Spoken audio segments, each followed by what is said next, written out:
Hello સાંભળો. કેવું છે બકુડી? વાહ, તમે તો બકોડી ને બધું કેવું પડેલા? હા, સાંભળો, હું બહાર જાઉં છું હે ને. તને ઇમોશનલ કરું? હે? આટલા તડકામાં બકા તું બહાર જાય છે? હા તો તું બહાર જાય ને મને બહુ ડર લાગે છે. પણ ચિંતા ના કરશો, હું વહેલી આવી જઈશ. એનો જ ડર લાગે છે. હે? શું બોલ્યા? કઈ નહીં, તને પકડાઈ જશો કોક વાર.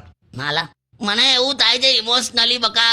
શું થયું તમને? તને કશું થઈ ગયું તો પછી મારું શું થશે? એવું બધું ના કરો ને એમની સાથે.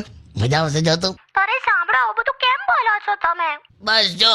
સારું તો તમે સાંભળો, હું આજે તમને એક સવાલ પૂછું છું. હા જો હું અચાનક મરી જાઉં. બે હું થયું લા? ના, હવે તમે સાંભળો, હું અચાનક જો મરી જાઉં તો તમે બીજા લગ્ન કરશો? કોઈ દિવસ ના કરું જાનું. ઓહો, વારે ઘડી એકની ભૂલ કરાયેલા. હે? કઈ નહીં, ના કરું. હું એવું વિચારું પણ નહીં એમ. કેમ નહીં?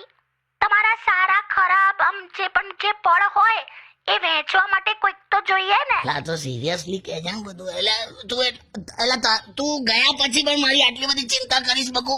ના, તમે મને વચન આપો હું લે કે મારા ગયા પછી તમે બીજા લગ્ન કરશો. સારું કરીશ, બસ ફક્ત તારા માટે કરીશ બસ. પછી તમે આ તમારી નવી વાઈફ ને આ જ ઘરમાં રાખશો ને? હવે આ તું હવે લાંબુ કરે. બોલો ને. પણ બીજું કોઈ ઘર છે આપણી પાસે? આ જ ઘરમાં રાખીશ બસ. તો ઘરમાં બધી એ વસ્તુઓ વાપરશે ને? તારો બેડરૂમ નહીં વાપરે બસ. પાક્કું? અરે એકદમ that bedroom is only yours. પછી મારી જ્વેલરી? તે હું એને કઈ રીતે વાપરવા દઈ શકું? એમાં તારી યાદો જોડેલી છે. એ એની જ્વેલરી બનાવી લેશે બસ. તારા ચંપલ પહેરશે તો? નહીં પહેરેલી, એના 7 નંબર છે, તારા 6 છે. હે? એ કાકા, હે? શું થયું? શું બોલ્યા તમે? શું બોલી ગયું લે? કોક તમારા મનમાં છે એનું કેવાય ગયું. હે? ના હલો, હા, શું થયું? લા સીટ. તમે ઘરે આવો આજે ખાલી. અલા ના બકા. હેલો. ના, તમે ઘરે આવો ને ખાલી. અલા તે બધું એકદમ ઇમેજિન કરાયું ને એમાં તો બકા તારા વગર તો છે ને 60 મિનિટ પણ મને 1 કલાક જેવી લાગે છે. તે 60 મિનિટ 1 કલાક જ થાય. એમ એમ તમે ઘરે આવો ને ખાલી. 6 અને 7 નંબરના જોડા કાઢું છો. ના હેલો આમ મરી ગયો આજે મેં તારી ઘેર આવવાનો. બોલાઈ ગયું. બે યાર. કાકા, હા આજે પતિ પત્ની વિશે જબરજસ્ત જ્ઞાન આપ્યું હા તમે.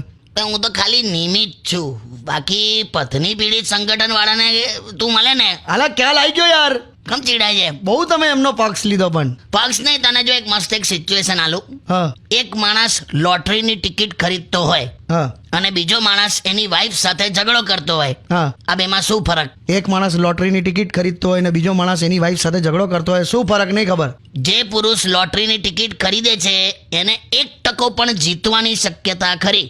ઝઘડાવાળા કેસમાં નહીં. હા, હવે તું બરાબર સમજા. જો ચાલ બીજું આલું. યાર તમને કઈ મજા આવે છે યાર? બહુ મજા. હા બને એક એવું વાક્ય બોલ કે જેમાં દુવિધા હોય, જિજ્ઞાસા, ડર, શાંતિ, ક્રોધ, ખુશી બધું જ આવી જાય. હે? વિચાર. એવું વાક્ય જેમાં દુવિધા, જિજ્ઞાસા, ડર, શાંતિ, ક્રોધ, ખુશી બધું. નહીં ખબર યાર. મારી પત્ની મારી સાથે વાત નથી કરતી. એ કેવું? જો ને મારી પત્ની મારી સાથે વાત નથી કરતી, એમાં દુવિધા, જિજ્ઞાસા, ડર, શાંતિ, ક્રોધ, ખુશી બધું આવી ગયું ને. આ તો તમે આખો હવે ઓવરડોઝ કરી નાખ્યો જ્ઞાનનો. કીધું લા હવે ખાલી. હવા જ્ઞાનથી કુંવારો ના પરણે અને હવા જ્ઞાનથી તમારા જેવા બીજી હોધી કાઢે. ના હા ભાઈ. કેમ? સમજદાર પત્ની પોતાના પતિને વારે ખર્ચો કરાઈને એવી પરિસ્થિતિમાં નાખી દે ને કે બીજી સ્ત્રી વિશે વિચારવાનું પણ છોડી દે.